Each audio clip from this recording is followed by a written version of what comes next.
ഇന്ന് നമ്മൾ പറയാൻ പോകുന്ന കഥയിലെ പ്രധാന വിഷയങ്ങൾ താഴെ പറയുന്നു. മഹാപ്രളയത്തിന്റെ ദിവ്യ മുന്നറിയിപ്പ്. സത്യവ്രത മഹർഷിയുടെ ഭക്തി. മഹാവിഷ്ണുവിന്റെ മത്സ്യാവതാരത്തിന്റെ പ്രത്യക്ഷം. വാസുകി നാഗരാജൻ പേടകത്തെ കെട്ടിയ ദിവ്യനൂൽ. ജീവജാലങ്ങളെ രക്ഷിക്കാൻ ദൈവം സ്വീകരിച്ച രൂപം. പ്രളയം നാശമല്ല, പുതുജന്മം. വിശ്വാസം, പ്രവൃത്തി എന്ന ആത്മീയ പാഠം. നമഃ ശിവായ.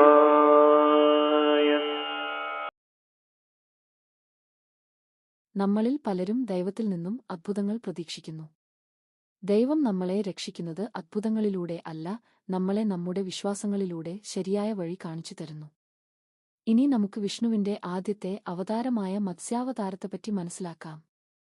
മത്സ്യപുരാണം അത് വെറുമൊരു കഥ മാത്രമല്ല, ഒരു മുന്നറിയിപ്പും രക്ഷയും പുതുജന്മവും കൂടിയാണ്.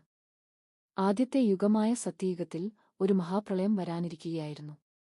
ദൈവം നാശം മാത്രം കാണുന്നില്ല, കാരണം അങ്ങനെ ഒന്ന് ഇല്ല. നമ്മൾ കേടായ വീട് പൊളിച്ചു പുതിയത് പണിയുന്നു, അതുപോലെ തന്നെ ദൈവം പുതിയ ലോകം സൃഷ്ടിക്കുന്നു. അതിനുവേണ്ടി തിരഞ്ഞെടുത്ത മനുഷ്യനാണ് സത്യവ്രത മഹർഷി.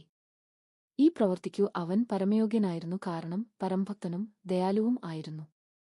ഇനി നമുക്ക് മത്സ്യാവതാരത്തിലേക്ക് കടക്കാം. ഒരു ദിവസം സത്യവ്രത മഹർഷി നദിയിൽ കുളിച്ചുകൊണ്ടിരിക്കുമ്പോൾ ഒരു ചെറിയ മീൻ അവന്റെ കൈകളിൽ കുടുങ്ങി. അവൻ അതിനെ സ്നേഹത്തോടെ എടുത്തു. മീൻ സംസാരിച്ചു. സത്യയുഗത്തിൽ മൃഗങ്ങളും വൃക്ഷങ്ങളും സംസാരിക്കുമായിരുന്നു. കരയിൽ ഇന്ന് കാണുന്ന മാംസഭോജികൾ മാംസം കഴിച്ചിരുന്നില്ല. അവർക്ക് വേണ്ടതെല്ലാം മരങ്ങൾ നൽകുമായിരുന്നു. സത്യയുഗത്തെപ്പറ്റി മറ്റൊരു വീഡിയോ ചെയ്യുന്നുണ്ട്. മീൻ തന്നെ കൂടെ കൊണ്ടുപോകാൻ മഹർഷിയോട് അപേക്ഷിച്ചു. മഹർഷി അതിനെ തന്റെ കമണ്ഡലുവിൽ വെച്ചു.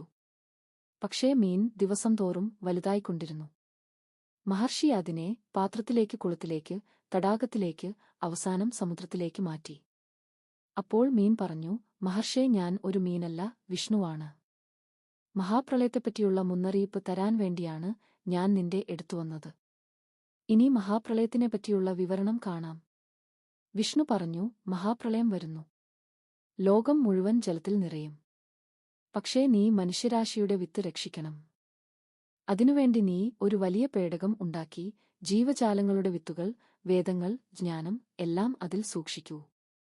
ഇനി പ്രളയദിനത്തിൽ സംഭവിച്ചത് എന്താണ് എന്ന് നോക്കാം. ദൈവത്തിനും മനുഷ്യനും ഇടയിൽ ബന്ധം സൃഷ്ടിച്ച ദിവ്യപാലം. അങ്ങനെ പ്രളയദിനം എത്തി. ആകാശം പൊട്ടിത്തെറിച്ചു. മേഘങ്ങൾ കരഞ്ഞു. പർവ്വതങ്ങൾ പോലും ജലത്തിൽ മറഞ്ഞു. ലോകം മുഴുവൻ ഒരു സമുദ്രമായി. അപ്പോൾ മഹാവിഷ്ണു മത്സ്യരൂപത്തിൽ പ്രത്യക്ഷപ്പെട്ടു. അവന്റെ കൊമ്പിൽ ഒരു ദിവ്യപ്രകാശം. ആ സമയത്തു വാസുകി എന്ന സർപ്പരാജാവ് ദൈവത്തിന്റെ മുമ്പിൽ വണങ്ങിക്കൊണ്ട് പറഞ്ഞു, പ്രഭോ, ഈ പേടകം നിങ്ങളുടെ കൊമ്പിൽ കെട്ടാൻ എന്റെ ശരീരം ഉപയോഗിക്കൂ. വാസുകി തന്റെ ദിവ്യശരീരം നീട്ടി പേടകത്തിനെ മത്സ്യാവതാരത്തിന്റെ കൊമ്പിൽ നൂൽ പോലെ കെട്ടി. അവൻ ഒരു കെയർ അല്ല, ഒരു നൂൽ അല്ല, ദൈവത്തിനും മനുഷ്യനും ഇടയിൽ ബന്ധം സൃഷ്ടിച്ച ദിവ്യപാലമാണത്. ജലത്തിന്റെ കോപം പേടകത്തിനെ കുലുക്കുമ്പോൾ വാസുകി തന്റെ ശക്തിയാൽ പേടകത്തിനെ ബലമായി പിടിച്ചു. കാറ്റ് വീശി, ഇരുട്ട് നിറഞ്ഞുതിരകൾ ഉയർന്നു. പക്ഷേ മുന്നിൽ മഹാവിഷ്ണു, പേടകത്തിൽ സത്യവ്രതൻ, ബന്ധമായി വാസുകി. ദൈവം മുന്നിൽ, വിശ്വാസം ഉള്ളിൽ, ബന്ധമായി വാസുകി. അപ്പോൾ പ്രളയം പോലും നിന്നെ തൊടില്ല.